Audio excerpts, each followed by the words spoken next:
ഇപ്പോൾ കിട്ടിയൊരു വാർത്തയിലേക്ക്. ലോക്സഭാ തെരഞ്ഞെടുപ്പിൽ 3 സീറ്റിൽ ജയസാധ്യതയെന്ന് CPI. തൃശൂരിലും മാവേലിക്കരയിലും ജയം ഉറപ്പാണെന്നും തിരുവനന്തപുരത്ത് നേരിയ ഭൂരിപക്ഷത്തിൽ പന്ന്യൻ രവീന്ദ്രൻ ജയിക്കും CPI എക്സിക്യൂട്ടീവ് വിലയിരുത്തി. കൂടുതൽ വിവരങ്ങളുമായി ഇപ്പോൾ തിരുവനന്തപുരത്ത് നിന്നും കമലേഷ് തെക്കേക്കാട് ചേരുന്നു.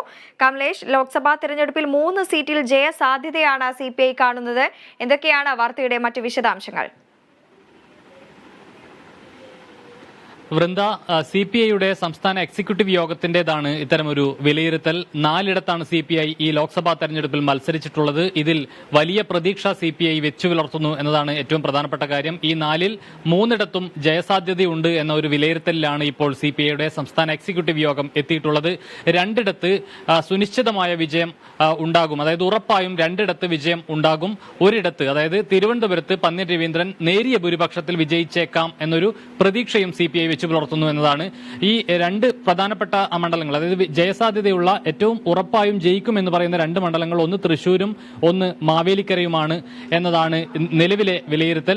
തൃശൂരിലും മാവേലിക്കരയിലും CPI വലിയ വിജയം സ്വന്തമാക്കും. അതേസമയം തിരുവനന്തപുരത്ത് നേരിയ ഭൂരിപക്ഷത്തിൽ പന്ന്യൻ രവീന്ദ്രൻ വിജയിച്ചേക്കാം എന്ന ഒരു പ്രതീക്ഷയാണ് നിലവിൽ CPIക്ക് ഉള്ളത്.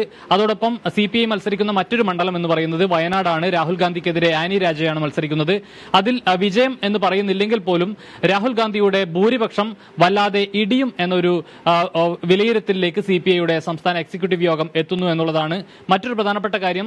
സംസ്ഥാനത്താകെയുള്ള 20 മണ്ഡലങ്ങളിൽ 12 LDFന് വിജയമുണ്ടാകും എന്നൊരു പ്രതീക്ഷയാണ്, അല്ലെങ്കിൽ അത്തരമൊരു വിലയിരുത്തലിലേക്കാണ് CPI പോകുന്നത്. നേരത്തെ CPM-ഉം അത്തരമൊരു വിലയിരുത്തൽ തന്നെയാണ് നടത്തിയിട്ടുള്ളത്. 12 ഇടതു സ്ഥാനാർത്ഥികൾ വിജയിക്കും എന്നൊരു വിലയിരുത്തലാണ് CPM-ഉം നേരത്തെ നടത്തിയിട്ടുള്ളത്. അതിന് സമാനമായ ഒരു വിലയിരുത്തൽ CPI-യും 12 ഇടത് സ്ഥാനാർത്ഥികൾ വിജയിക്കും എന്ന ഒരു പ്രതീക്ഷ വെച്ചു പുലർത്തുന്നു. അത്തരമൊരു വിലയിരുത്തൽ CPI സംസ്ഥാന എക്സിക്യൂട്ടീവ് യോഗം നടത്തുന്നു എന്നതാണ് ഏറ്റവും ഒടുവിൽ വന്നിട്ടുള്ളത്. ഇന്നിപ്പോൾ CPIയുടെ സംസ്ഥാന എക്സിക്യൂട്ടീവ് യോഗം ചേർന്നിരുന്നു. ഇപ്പോൾ യോഗം അവസാനിച്ചതേയുള്ളൂ. ആ യോഗത്തിന്റെ ഒരു വിലയിരുത്തൽ എന്ന നിലയിലാണ് ഈ വാർത്തകൾ ഇപ്പോൾ പുറത്തു വരുന്നത്. 2 മത്സരിച്ച 4 സീറ്റുകളിൽ 2 CPI ഉറപ്പായും വിജയിക്കുമെന്ന ഒരു വിലയിരുത്തൽ നടത്തുന്നു. തിരുവനന്തപുരത്ത് പന്ന്യൻ രവീന്ദ്രൻ നേരിയ ഭൂരിപക്ഷത്തിൽ വിജയിച്ചേക്കും എന്ന ഒരു വിലയിരുത്തൽ നടത്തുന്നു. അതോടൊപ്പം വയനാട്ടിൽ രാഹുൽ ഗാന്ധിയുടെ ഭൂരിപക്ഷം വല്ലാതെ കുറയ്ക്കാൻ ആനി രാജയുടെ സ്ഥാനാർത്ഥിത്വത്തിന് കഴിയും എന്ന ഒരു വിലയിരുത്തൽ കൂടി CPI സംസ്ഥാന എക്സിക്യൂട്ടീവ് യോഗം നടത്തുകയാണ്. വൃന്ദ, വ്യക്തമാണ്. വാർത്തയുടെ വിശദാംശങ്ങൾ നൽകുകയായിരുന്നു തിരുവനന്തപുരത്ത് നിന്നും കമലേഷ് തെക്കേക്കാട്.